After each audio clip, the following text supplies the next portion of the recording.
Thanks for having me here today. I thought I'd do a little different format than I understand you usually do, which is half hour of speaking at you and 5 minutes of questions. So why don't we do a half an hour of you asking questions and I'll speak at you for 5 minutes. So how many of you, first of all, how many of you use Cha-Cha? Yes. Good. All right, glad to see it. How about on smartphones? iPhone or Droid? How many Cha-Cha users? Versus, hold your hands high, so maybe a third or half? And then how many using Cha-Cha on SMS text? So that's been out the longest and works on every phone, obviously. And I wasn't able to get a good iPhone reception in here, so I asked a question about University High School. It didn't work so well, but I went back to my fallback on SMS, and it said, how many students do you have right now? I should be telling you, right? 280.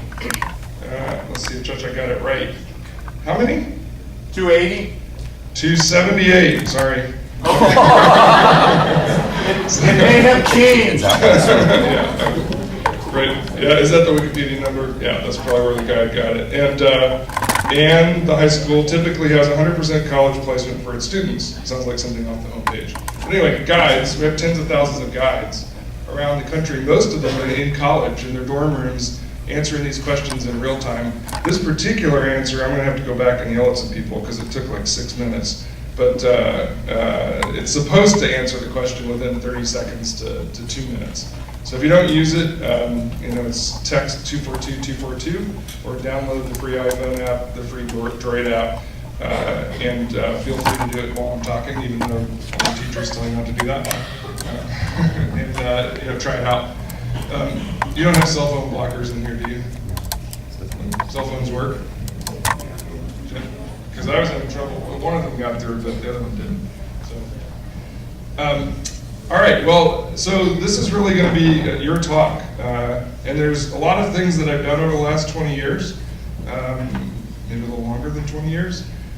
I started a voicemail company, just to repeat some of what Tark was talking about. I went to North Central High School, and then down to Bloomington for what was supposed to be a couple of years, because I tested out a couple of years of college.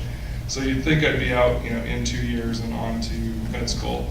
But that's not what happened. I liked what I was doing down there. I stayed through the summers. I took 20 hours instead of the recommended 14, and I usually didn't take what I was supposed to take, so I wasn't doing all the prerequisites. I was taking a lot of graduate courses, hopping around between majors, and it was wonderful being down in Bloomington and doing that. My dad, however, was not very happy, and he was paying at least some of the tuition, and I hopped around from pre-med, biology and chemistry, took pretty much all I could take at the undergraduate level, and then thought, gee, I want to understand the physics and the math underpinnings of all that. And then in my first senior year, I took my first computer class and I fell in love. And then I took a few more years of computer science and ultimately graduated with that and did an honors thesis as an undergraduate, applied to brain chemistry, and we were the first to really see neurotransmitters coming out of a neuron at the cell level, and it was published in Science magazine. I then really wanted to follow a professor at IU, a guy named Doug Hofstadter, who won a Pulitzer Prize. His dad was a Nobel Prize winner. I wanted to follow him out to MIT. He was doing a sabbatical under the father of artificial intelligence. So, my idol, Marvin Minsky. And Doug was heading out there, and I begged him to take me as my graduate student. And I was an undergraduate and hadn't done, all the requisite classes, to even get into graduate school. So he refused to take me. So what did I do? I got to be good friends with the guy he did take, and I followed that guy, and ended up in Boston for a little bit of time, and hung out at the AI lab, which was a really cool place back then. Robots running around the hallways, vision systems, the beginning of the internet. So it was a really cool place to be. And as you're making decisions about where to do J-term, or where to do your college career, or even where to work ultimately, go places where things are happening, and things will happen over time. And the first couple of years, by the way, wasn't so wonderful. Here I was from the Midwest, landing in Boston, of all places, walking across the Longfellow Bridge every day to Cambridge, at MIT, where I think the suicide rate is highest in the country. So competition is high. Everybody has been top of their class. Just literally everybody you're walking around with has been top of their class in the undergraduate programs. The graduate programs are perhaps more competitive than that. And so there's nice people at MIT, but there's a lot of not nice people at MIT too. And it was a struggle for me as an undergraduate, showing up there, and I wasn't really prepared for that. So my first couple of years were let's call it challenging, and I had a great time, but I also felt emotionally beat up a lot of the time. And the really weird thing is everybody, a lot of the people who make it into the MIT environment have what I'll call personality quirks. And here I was not having quite as many personality quirks as they did. So I was considered the outsider. Well, anyway, I spent 2 years at the lab as a research scientist, not as a student. And I got to play with robots, and literally it was play. I got to play with weather computers. I climbed on top of an antenna on top of an 11-story building and built the first weather computer that told Stanford what the weather was in Cambridge, and vice versa. We did some things on the internet to wire everything out. We took is there a grand piano in here somewhere? We took 2 grand pianos and wired them together with robotics so that you could have a duet from coast to coast. We did all kinds of really cool projects, vision systems. We're just getting started up. So I had a blast at MIT, but I was also thinking, gee, I should start my PhD program or start a company within 2 years. And that's almost to the month what I did. Well, I didn't start the PhD program. I started Boston Technology across the street. So the AI lab was in the Polaroid building and just behind Draper, where they do a lot of military funding. In fact, I think they triangulate all the missiles that the U.S. Shoots off from that building. Twice a year, there'd be all these what we call spooks that you couldn't really see their face or anything, and they'd surround this area with tents. And I guess they were triangulating with the stars and figuring out where all the missiles should point. But behind that building is where Boston Technology started, in an old 100-year-old building, maybe 150-year-old building, where they used to do fabric. So we went in, we cleared out all of the office space and started over. They also put like restaurants in it. So it was a really cool environment for a startup company. And we weren't exactly sure, my partner and I, my partner Greg Carr came from Harvard and I was at MIT, and we met in a study group where we were trying to, he was affiliated with the law school and the Kennedy School of Government, and studying the deregulation of Ma Bell, the biggest company in the United States at the time. And he had been studying that. I've been studying all this robotic stuff, including like how do you put voice on disk drives and get it back off again, which I first did on an Apple computer back here at IU. But I then started talking to him about the possibility of maybe we could get rid of all these mechanical answering machines that sat on people's desks at their office or on their kitchen counter at home. What if we could put all of that digital information into these banks of computers? And like Google did, they took cheap computers and put them in racks. We did the same thing 10 years before Google did. And we were able to create $1 million refrigerator-sized boxes that we could sell to the phone companies and make them out of basic, the beginnings of PCs that were stacked up. So a lot less money. We made a lot of profit on those systems, and the functionality was frankly a lot better than everything else that was coming out from the IBMs and Northern Telecoms and the big companies. But here we were, a little startup company with a handful of people going up against these giant companies that made hundreds of millions and even billions of dollars. And there were maybe 3 dozen of those. And so how do we do it? We started to think about things a little bit differently. We created an architecture for how you would make voicemail for an entire city. And back then when I was designing things and I was writing up the patents, I was 25 years old, I was always challenging myself to think outside the box, to think just a little further, like I'd write it up and then I'd say, well, how would it be bigger? And so I thought, well, should you ever have a busy signal? And you have to sort of go back in time. When in the 1980 time period, you called people, you either got a busy signal or ring no answer, or you hit an answering machine and left your message. And there was no voicemail. Well, what would the world be like if there was no busy signal or ring no answer? And so, when you put it on those terms, we started to build a box where voicemail would be integrated at the central office in the phone company, and it would have that functionality for every phone, including this new thing, as big as bricks, cell phones. That was all new then. And you needed to have an answering machine capability that was portable anyway. So it was the perfect time for us. We got into business, we started it, we were able to provide voicemail for small businesses by putting a small PC-sized box in their office. You couldn't really sell to the phone companies because it was illegal back then. There was no divestiture. Ma Bell was still Ma Bell, but they were breaking it up into the 7 Baby Bells in the long distance company. And about 2 years after we started, it was almost perfect timing for us.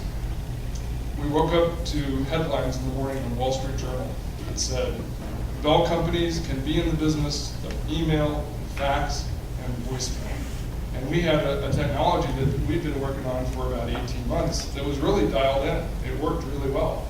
And I had these patents I'd filed about how you would make one that was thousands of times bigger to handle entire cities. And not just cities, but countries, and I had even put things like galaxy codes because the space shuttle was taking off, so, and voicemail for the galaxy. And so we woke up, and not only did it say that the Bell companies could be in the business, but they can't make it, right? So what a perfect law for us, that they cannot make it, but they're allowed to sell it. So we need companies like us. And we went up against the big guys, the IBMs and the Northern Telecoms, and we were able to create a better voicemail system and get it into the central offices for 3 of the 7. And then we went internationally and did even better. Ultimately, 2 billion people around the world have been using my version of voicemail, maybe more since a couple of decades ago. So a significant portion of the planet is using my version of voicemail. So that turned out to be a great story. It was the #1 pure play in voicemail, and we ran circles around all the big guys. After about 5 years, the company still existed, but I jettisoned out and came back here to Indiana. It took a little bit of time to fly jets and helicopters on the East Coast, and had a lot of fun with that for a few years. And sort of dropped out of things when the internet was really coming of age. But I came back here to Indiana and started a company called Eshin, which was on the west side. And the most interesting thing about Eshin, was about 13 companies combined into one, was that I started Gracenote. How many of you know Gracenote? You've seen it flash by when you're on your iTunes. So it is what powers iTunes music, artist track recognition, whenever you put anything new into the system. And it powers the Genius discovery system within iTunes. So that came out of Eshin, which flowed through to Gracenote. I sold it to Sony about 3 years ago for $250 million. Oh, the voicemail company we sold for $842 million. So combined, over $1 billion of exit. And then what did I do? After Gracenote, I did a company called Mog, which is similar to Spotify. Anybody use Mog here? You should. It's way better than Spotify, isn't it? Yeah. Way better. But unfortunately, being way better doesn't always win. So right now, probably shouldn't say this, but Mog's struggling as a business. And I've seen it happen hundreds of times where the better marketing company wins, even though the technology is better. So I suspect Mog will find a buyer, and they'll end up in the hands of a bigger company, and it'll continue to be a great music service. But it runs circles. Every single review, from the Wall Street Journal, New York Times, to Rolling Stone, to AudioFile, everybody has said in every category, Mog is better than Spotify. And yet Spotify, best friends, founder, best friends with Facebook guys, and therefore they have the market. So if you haven't tried Mog, it's free. You can check it out and see what you think. But it probably will be sold in the next weeks or months. What else? Then I came back here while I was back here and decided to do something different. Cha-Cha. So that's when I got this idea, and I'm talking longer than I meant to. But you're getting lots of questions, right? So I went out to the West Coast and I was giving a speech to the National Academies of Sciences about what's coming up on the web. This was 6 years ago, and I was supposed to be telling them what's Web 2.0, 3.0, semantic web. And the people in the room were the CEO of Intel and the chairman emeritus of Motorola and a bunch of really smart people. And I'm supposed to tell them what's coming next. And so I was a little nervous about the speech. And I went online, and I'm doing what you do when you write your reports. I go to Google and Yahoo and surf around trying to figure out what am I going to say to these guys. And I wasn't coming up with much that seemed very interesting.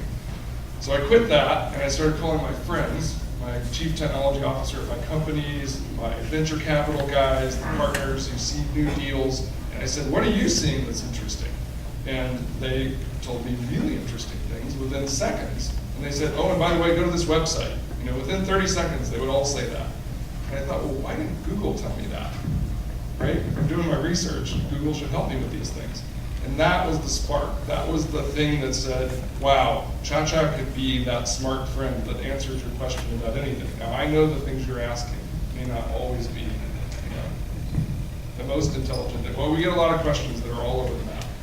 Interestingly, we get questions, at about 11 a.m., noon, that are, history questions, as if there was a test being taken. But other than that, we get a lot of, should I drop my boyfriend? Questions like that. So Cha-Cha does have factual information, but it also is your smart friend because there are humans involved. And we're really trending more and more in that direction and creating more social functionality around it. I'd love to hear from all of you that have used it. I'd love to hear an email. My email is scott@chacha. You can email me anytime with ideas about how we might further expand it. And if you download the new iPhone app, you'll see this map. And it wasn't working in here. The signal wasn't good enough, but on your iPhone or a Droid, pull it up. You can get a map. All these dots start popping on the screen wherever you are, and all the questions being asked around you. And then you can drill down into what those questions are. It's pretty interesting. And then obviously you can ask your own stuff. But particularly if you were down at Southwest right now in Texas, Cha-Cha would be a great app for finding out what's going on nearby and seeing what everybody else is asking. If you don't know about Southwest, go online and check it out.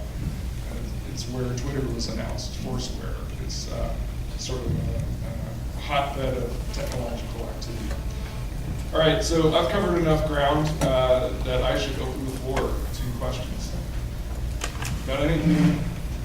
So I know that recently, not exactly recently, but the iTunes 25 and actually how to replace them you guys I believe it is. They've been married at the hip since the beginning. I don't know how they would rip it out. But now it's a Sony company, so I don't know the details. Scott, when you get questions, could you repeat them so we know what they are? Oh, okay. Yep. Why is it called Cha-Cha? Great question. So we were looking, company name I think is really important, especially for a consumer brand like we were trying to be. If it's not a consumer brand, if it's B2B, business to business, then you may not care. But I first called the company SNI. And we had several, maybe a dozen employees who got hired into the company SNI. Scott's new idea. And we took like 2 or 3 months to come up with a name. And we were, when you think about what you want in the name, so when you see it, you should be able to say it. And apply this rule against all the companies that are out there right now in Silicon Valley. And most companies don't pass this test.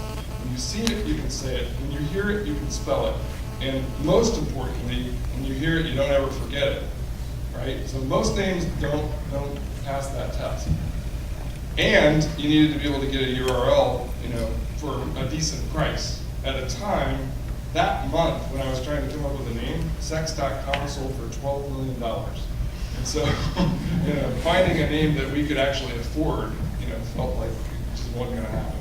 So I started going into other languages. And when I went into Spanish and Chinese, I did the word for search in Chinese is cha. And I thought, well, gee, cha-cha is like a dance in the Americas, and you're dancing with another human guy to get your result, so cha-cha. And plus, whenever I wear cha-cha, people don't even know what it is, and they say it. They just like the name, right? And I'll be in an airport, and I'll hear people 10 feet past me, just saying the name because it's fun to say. And so it's worked out really well for us, and not once in 6 years has anybody ever forgotten the name of my company. Thank you. Well, what's your process for like thinking outside the box? Do ideas sort of like come to you, or do you ask me those questions, or how do you actually do that? That's a really great question. So what's the process for thinking outside the box and getting new ideas? And I've got some, this can be taught. So some people are naturally good at ideas, and I was the guy in junior high, high school that was always jealous of the people who had all those great ideas, right? And so I wasn't naturally that great at it. I became much better at it. And there's a bunch of books about this. One of my favorites is, there's 2 of them, called Whack on the Side of the Head. Have you seen that or heard of it? It's an older book, but the techniques work. And it's a way, it's just a bunch of mechanisms for getting outside your current thinking, a bunch of techniques. And if you practice those, you'll become better at it. So if you've done it 20 times, you'll be an expert. And when you first start, you'll feel uncomfortable and unnatural. One of the things I do with my company is a thing called green light sessions. So in a group like this, we could decide, hey, we're gonna come up with the next iPhone app, the next version of the iPhone app for Cha-Cha. So let's have ideas. And the main rule is there are no bad ideas. So no matter what anybody says in the room, how bad the idea is, nobody can laugh at it. Nobody can say that's a dumb idea. So, and then you just collect those ideas and get them up on the whiteboard. And you'll come up with generally dozens, if not hundreds of ideas in a particular category. And then you go back through and you filter. But the main point is, and it's really hard for some groups to do, is don't shoot anything down too early. So that green light session is one way to do it. And the other thing is just challenge yourself, no matter what you're doing, what idea, what dimension you're looking at, is how would I think about this in a bigger way? How do I go big? How do I go big? And then once you've gone big, how do I go bigger than that? One of the other exercises I take my company through sometimes when we're on projects is to make them think outside the box is, if you needed to get 50 cents in the next hour, what would you do? Anybody? A little louder? Ask someone. What if you needed to get $5 in the next hour? What would you do? And I should probably end the day. So $5 in the next day, what would you do? You'd ask around, plug into your piggy bank. What was that? You beg your mom. That's a good one. All right, so then let's do $50. Does it still work with your mom? No. All right, so $50. What are you going to do to get $50 tomorrow? Sell his car. Okay. Hopefully you get more. Can you get $500 out of your car? You've sold for 50, but now my next question is, you need $500. What do you do? Sell his car.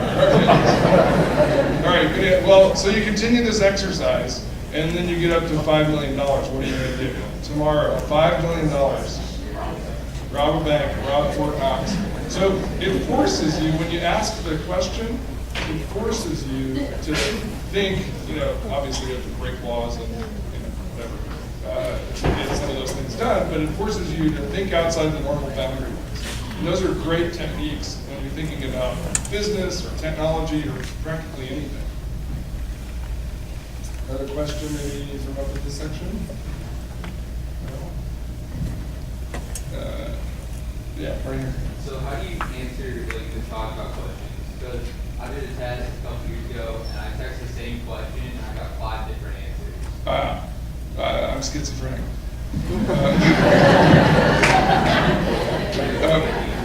What's interesting is I had a 6-year-old girl waiting outside the office. She must have been related to somebody who worked there, but she came up and tugged on my jeans and said, "Do you answer all the questions?"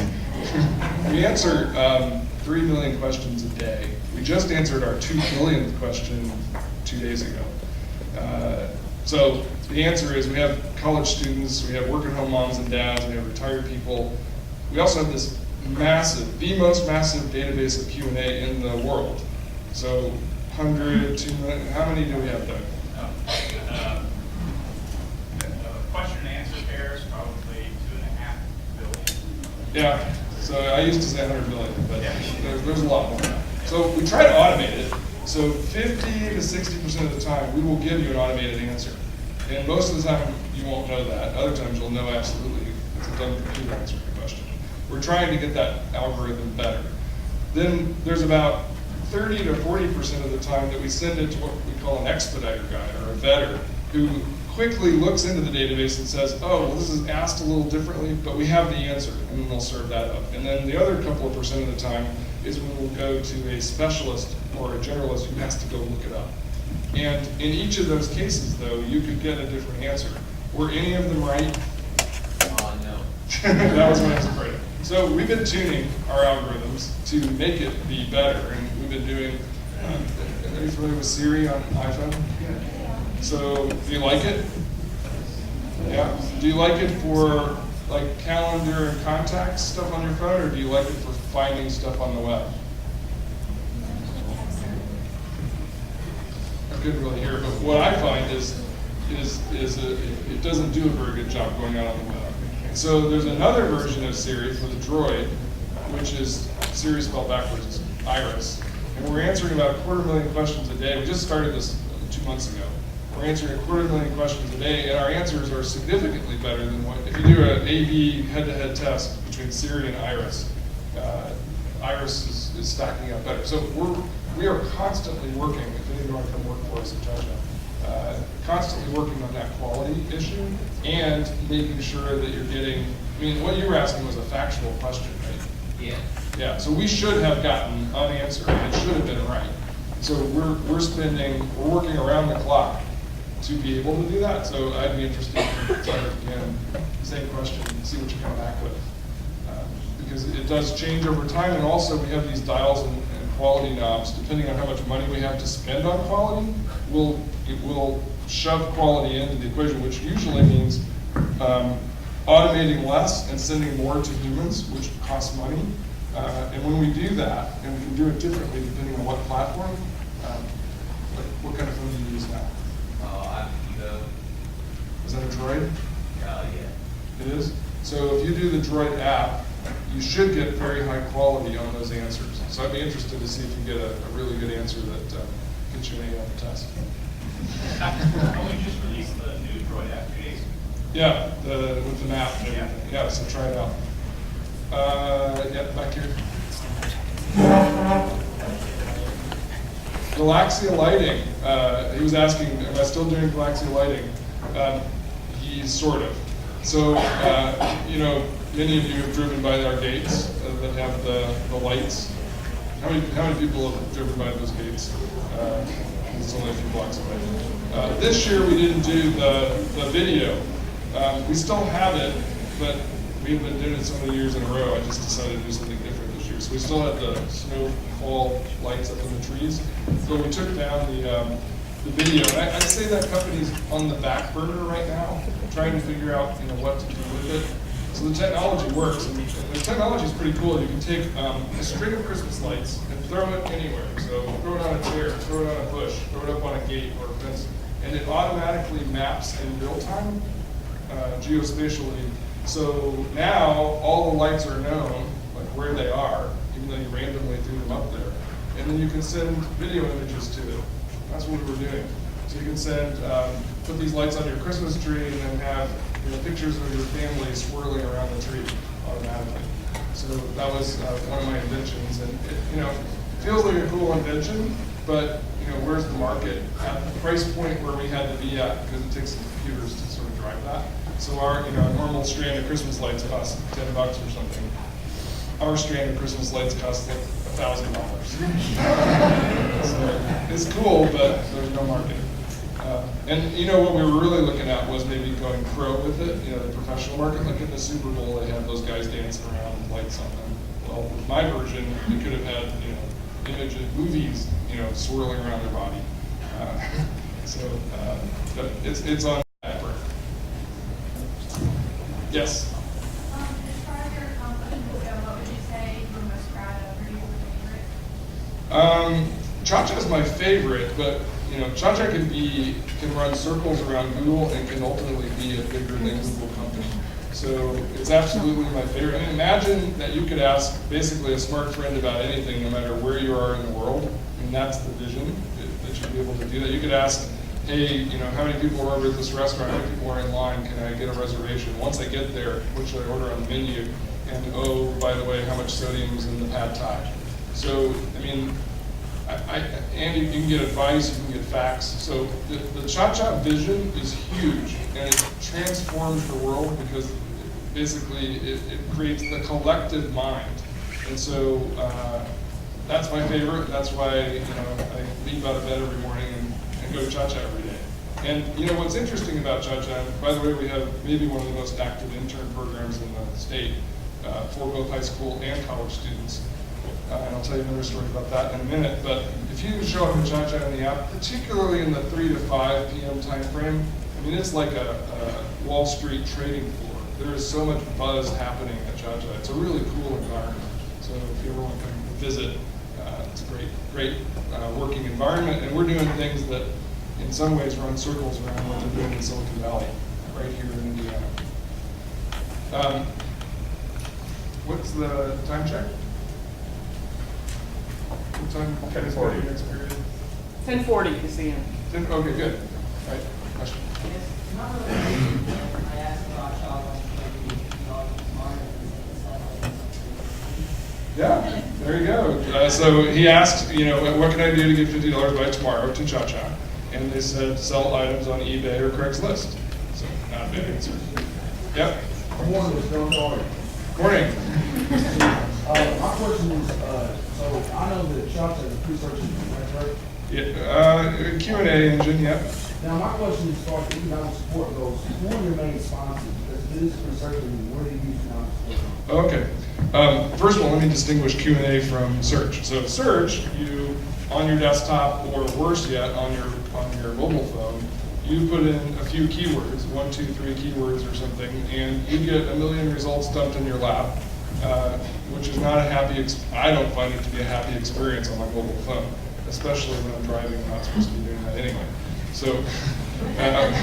So it's very difficult to get that in. I really want to just call back home, ask my friend, ask somebody at the office, what's the answer?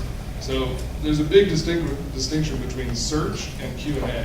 And ultimately, I think the world wants Q&A, and Google couldn't deliver that.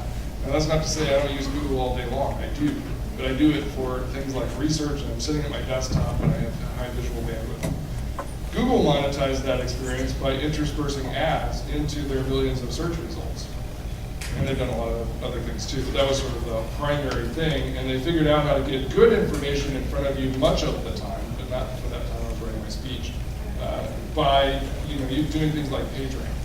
For Cha-Cha, it got a little more dicey. We started online, and we were trying to basically let you chat with a friend while you were searching. But there's a fundamental flaw in that. People that are sitting in front of their desktop don't really want to get out of the driver's seat. If you're there, you want to type in your own keywords, even if this helper friend could do it better than you and could save you, hours or weeks of time because they're better. But we found out pretty quickly, well, people just don't want to get out of the driver's seat. So then we applied the Cha-Cha technology of this army of guides helping you while you're on the mobile phone, and the thing took off like crazy. It was like the kind of curves you want to see in a startup company, growth curves. And the problem with that is when you SMS text, there's not a great place to put an ad.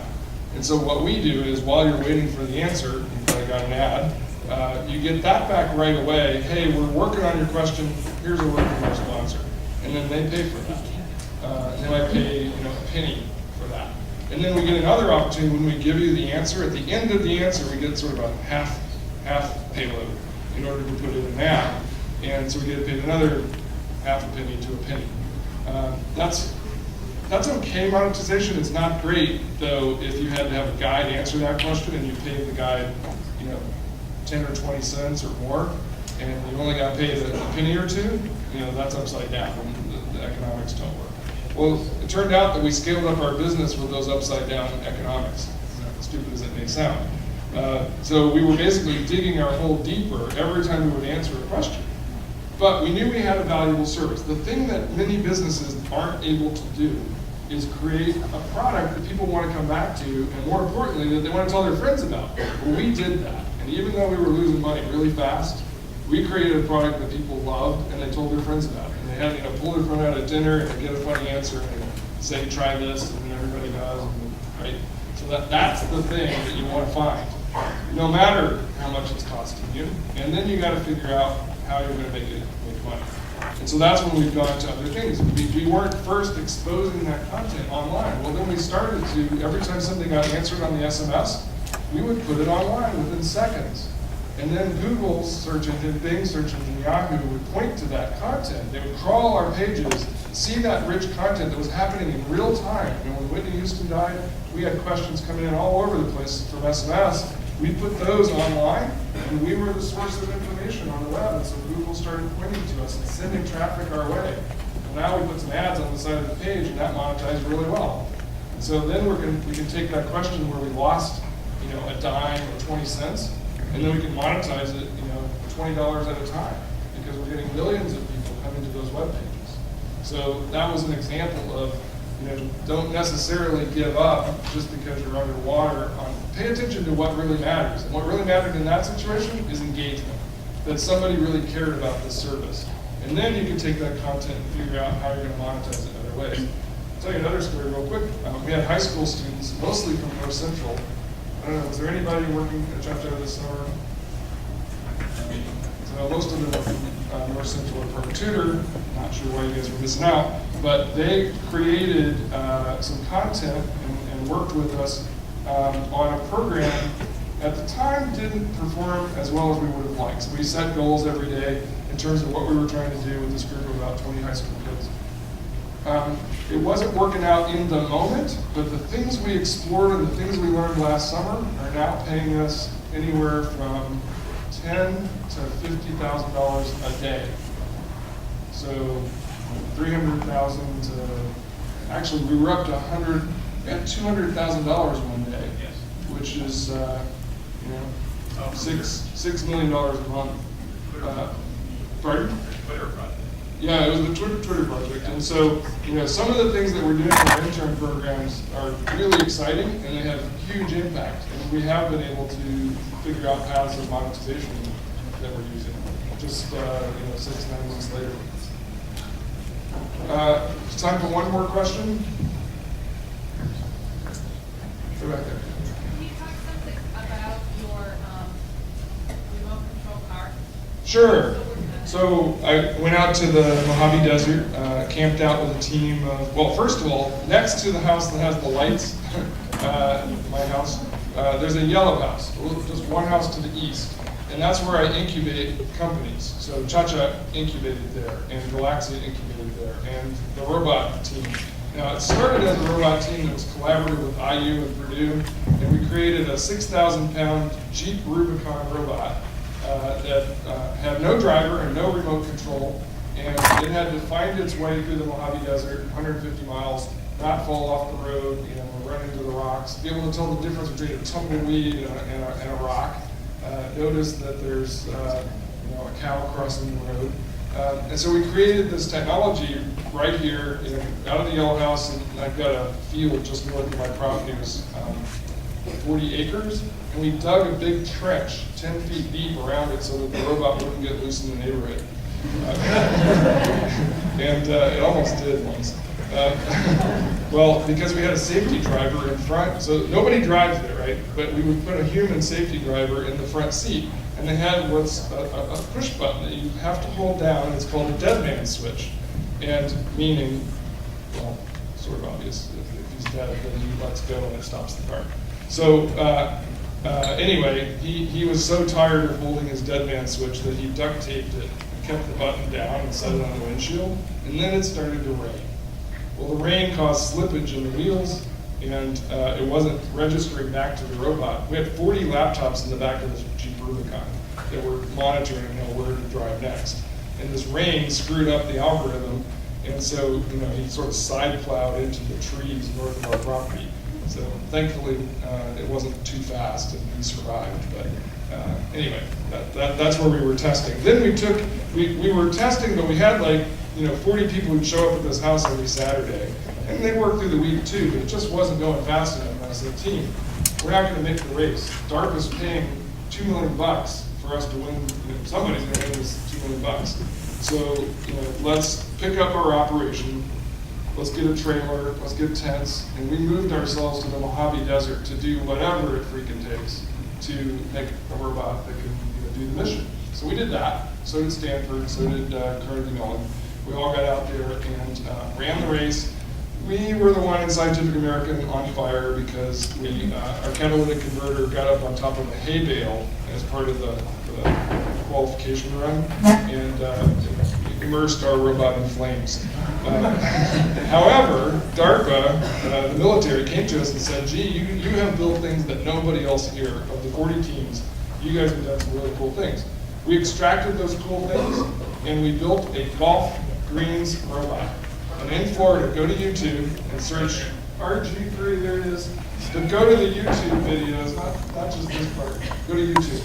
Put in RG3 and you will see our technology mowing golf greens. Nobody's ever done this before, and the golf courses are going crazy about it. The Trump course said in 25 years of demo, this was last week at the PGA Nationals, Trump course said we have never seen a golf device of any type in 25 years that's anything close to this. So now it's automatically mowing. It usually takes several people to get up at dawn to mow the greens of the golf course. They have to be mowed every day, and the sand traps raked and everything else. So these robots go out there and mow all the greens, and that allows the humans to still do other things that humans should be doing. So anyway, it's going well.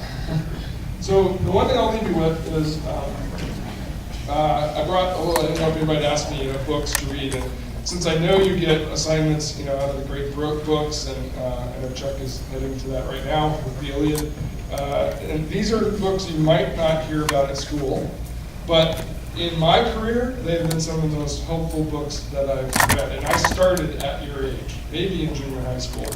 In fact, one of the first, and these are self-help books, so a lot of people feel weird going to the self-help section, but I read the book, Your Erroneous Zones by Wayne Dyer when I was in junior high, and I read it 10 times. So, this is somebody else who read it? Yeah, so fantastic book. And the one thing I'll say about success in the world is it isn't about your IQ. And there's another book you should read, Daniel Goleman's work on emotional intelligence. And basically the premise being emotional intelligence is way more important than IQ. So, read the book to find out all the particulars. There's a new one out called The Brain and Emotional Intelligence. But all these aspects of getting your social and emotional intelligence elevated, it's not what they teach in schools, and it's the thing that determines more than anything else what your success is going to be in life. So whatever opportunity, whether it's self-help books or workshops or any place like leadership positions will give you, whether it's on a sports team or student government, those are the things that are going to give you emotional and social intelligence. And they are the things that will carry you far in life. Still got to know math and science and history and all those things, but emotional and social intelligence is the thing that I will tell you made all the difference in my life. So anyway, that's all I got to say today. Thank you very much.